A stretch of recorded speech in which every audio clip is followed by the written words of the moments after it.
और बड़ी खबर इस वक्त मोतिहारी से आ रही है, जहां पर प्रेमी ने प्रेमिका के परिजनों पर तेजाब फेंका है। प्रेमिका के पति समेत 2 बच्चे झुलसे हैं, जो जानकारी इस वक्त सामने आ रही है। चकिया इलाके की यह घटना और सभी घायलों को मुजफ्फरपुर बेहतर इलाज के लिए रेफर किया गया है। प्रेमिका के पति समेत 2 बच्चे इस हमले में जख्मी हुए।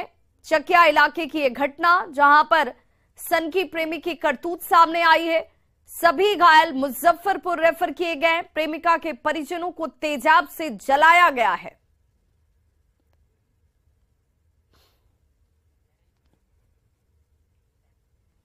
और रांची से बड़ी खबर, जहां पर पीएलएफआई सुप्रीमो दिनेश गोप की एनआईए कोर्ट में पेशी की गई है। कड़ी सुरक्षा के बीच रांची की एनआईए कोर्ट में यह पेशी हुई, जिसमें एनआईए कोर्ट ने 7 दिन के रिमांड की मंजूरी दे दी है। यह बड़ी खबर इस वक्त। एनआईए की ओर से 15 दिन की रिमांड हालांकि मांगी गई थी। दिनेश गोप से अब पूछताछ की जाएगी और इसी पूछताछ में कई राज खुल सकते हैं और इसे लेकर ये पूछताछ बेहद अहम मानी जा रही है। हालांकि कोर्ट की तरफ से सिर्फ 7 दिनों की रिमांड दी गई है।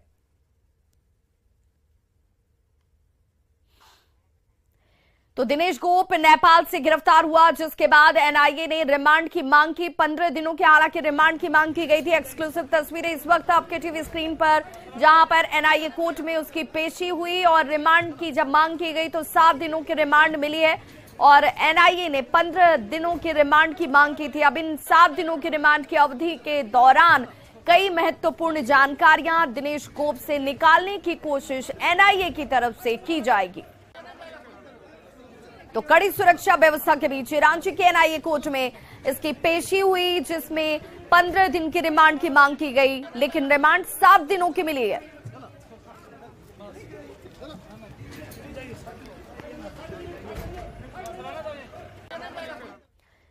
बिहार में नई शिक्षक बहाली को लेकर जारी की गई अधिसूचना, जिसमें कई शिक्षक अभ्यर्थियों के लिए अब जी का जंजाल बन गई है।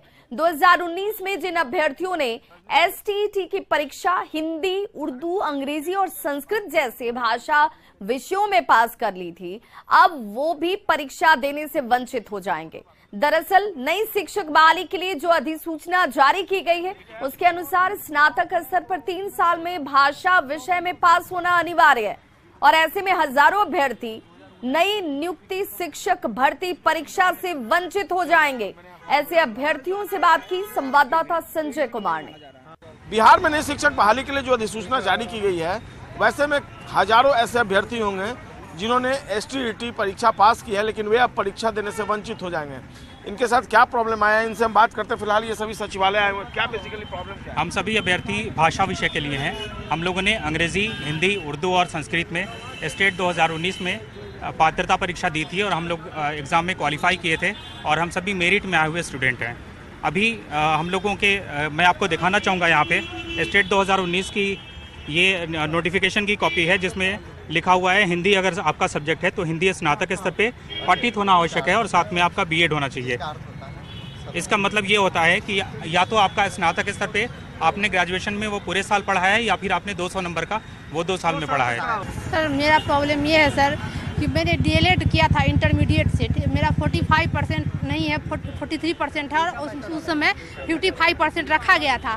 लेकिन हमारा हाई कोर्ट में केस चला, हमने डिसीजन हमको दिया हाई कोर्ट कि आप 43 पे एलिजिबल हैं ट्रेनिंग सर्टिफिकेट के लिए और मैंने सीटेट भी क्वालिफाई किया। अब सरकार हड़ता दे रही है 45% नीचे वाला का क्या होगा, इसी के लिए मैं सर से मिलने आई दीपक कुमार जी से। सभी की अपनी अपनी प्रॉब्लम है। ये लैंग्वेज से रिलेटेड आपका क्या है? कौन सा सब्जेक्ट है आपका? मेरा इंग्लिश है। अच्छा, क्या 2 साल सब्सिडी मैंने रखा था ग्रेजुएशन में, तो मेरे पास जो है प्रमाण सभी मौजूद है। 2006 से लेकर के 2022 तक जो 6ठा चरण तक जो हुआ है बहाली, तो उसमें जो सब्सिडी रहने पर भी मान्य था। हम लोगों को 2019 में भी जो हम लोग एग्ज़ाम दिए हैं उसमें भी मान्य था, तो हम लोग उसी के थ्रू जो है बहाल मतलब कि एग्ज़ाम क्वालिफाई किए हैं। और मेरे पास 2006 से लेकर के 2022 तक का प्रमाण है कि बिहार में जो भाषा शिक्षा की बात, ये अधिसूचना फ्राइडे को लागू हुई है, 19/5 अचानक से आ गई है और हम लोगों को एग्ज़ाम दिला लिया गया है और 4 साल इंतज़ार कराने के बाद ये आभास हुआ है